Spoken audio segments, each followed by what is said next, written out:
Division जो कि usual में हम लोग पिछले करीब 2 साल से मिल रहे हैं हम लोग आपस में, तो हमेशा हम लोग धनबाद डिवीजन में नंबर 1 रहते हैं। तो ओवरऑल लोडिंग में अभी भी हम नंबर 1 है, बट मंथ वाइज लोडिंग में इस बार हम लोग करीब धनबाद रेलवे डिवीजन देश में सबसे ज्यादा राजस्व कमाने वाला रेलवे डिवीजन है। ये रेलवे डिवीजन माल ढुलाई और आय के क्षेत्र में सभी डिवीजनों से अव्वल रहा। इस 2024-25 वित्तीय वर्ष के दिसंबर महीने में धनबाद डिवीजन माल ढुलाई में बिलासपुर डिवीजन से 0.02% पीछे रहकर दूसरे पायदान पर आया। धनबाद डिवीजन का माल ढुलाई 16.97 MT रहा, जबकि बिलासपुर का 16.99 MT रहा। धनबाद डीआरएम कमलेश किशोर सिन्हा ने प्रेस कॉन्फ्रेंस के माध्यम से मासिक प्रगति की रिपोर्ट प्रस्तुत की।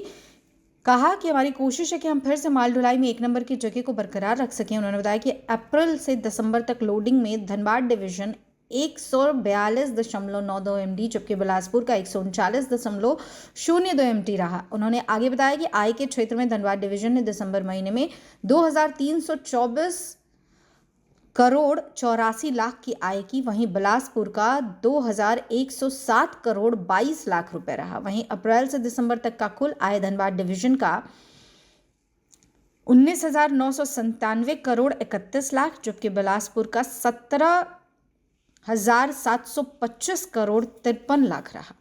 डिवीजन जो कि यूजुअल में हम लोग पिछले करीब 2 साल से मिल रहे हैं हम लोग आपस में, तो हमेशा हम लोग धनबाद डिवीजन में नंबर 1 रहते हैं। तो ओवरऑल लोडिंग में अभी भी हम नंबर 1 है, बट मंथ वाइज लोडिंग में इस बार हम लोग करीब 1% के आसपास थोड़ा कम रहे हैं बिलासपुर से।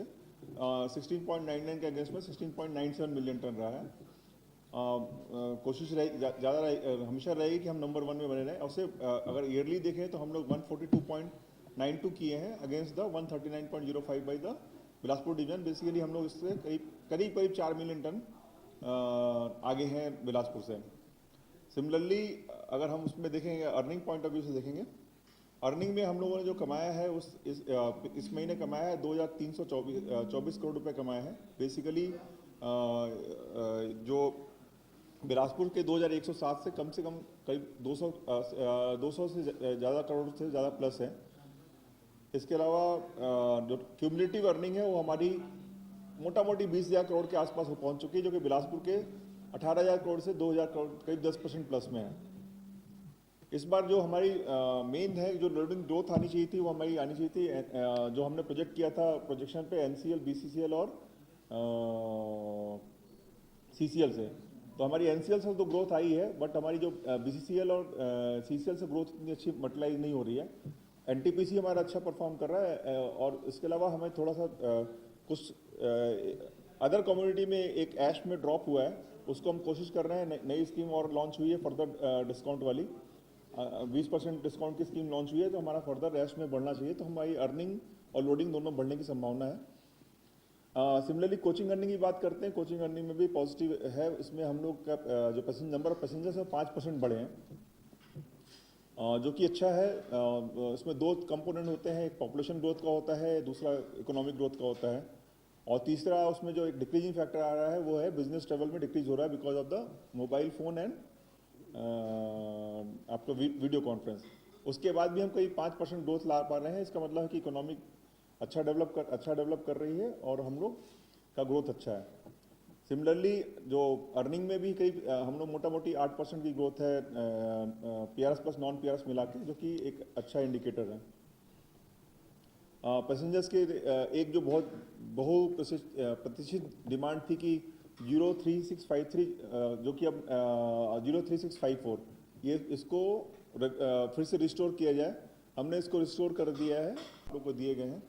इसमें हावड़ा टुंडला जो कुंभ मेला ट्रेन है, ये आपको ज़्यादा रेगुलर दिख रही है, हावड़ा टुंडला और टुंडला हावड़ा।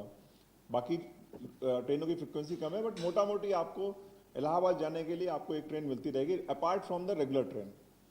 तो नाना करके आप अच्छे नंबर ऑफ पैसेंजर्स पहुंच सकते हैं। सेम चीज गोमो कोडरमा से भी ट्रेन है, और बरकाकाना टोनी उस एरिया से भी हम लोगों ने सभी एरिया से हमने कुंभ के लिए ट्रेन दी है। तो आप लोग के माध्यम से ये अपील की जाती है कि ये इस जो पर्व का सब लोग पार्टिसिपेट करें, और जो हमारी जो डिफरेंट फैसिलिटीज़ हैं वो उसका यूज़ करें। इसमें अगर कोई फर्दर गोमो और कोडरमा होकर के भी 8 गाड़ियाँ हैं, और बरका टोली डाल्टनगंज गढ़वा वाले रूट पर 2 गाड़ियाँ हैं। एक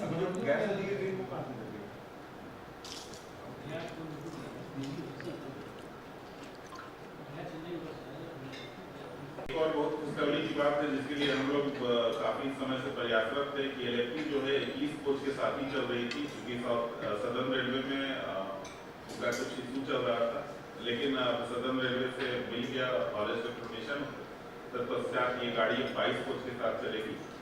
तो 26 दिसंबर से अप वाली और 29 दिसंबर से डाउन वाली LFP में एक एक्स्ट्रा GS कोच 22वां कोच लगना स्टार्ट हो गया है।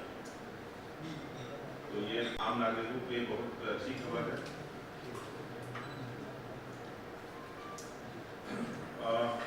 भूली से तुम्हारी का जो LC2 है उस पर ROB का निर्माण कंप्लीट हो गया है।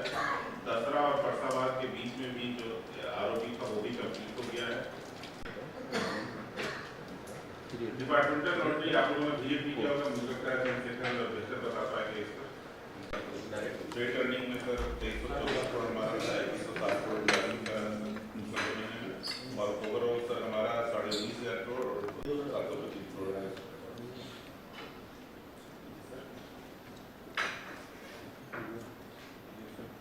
और तुलना में 8.5% ज़्यादा चल रहे हैं सर, और दिसंबर महीने में 2% विजुअल दे सर।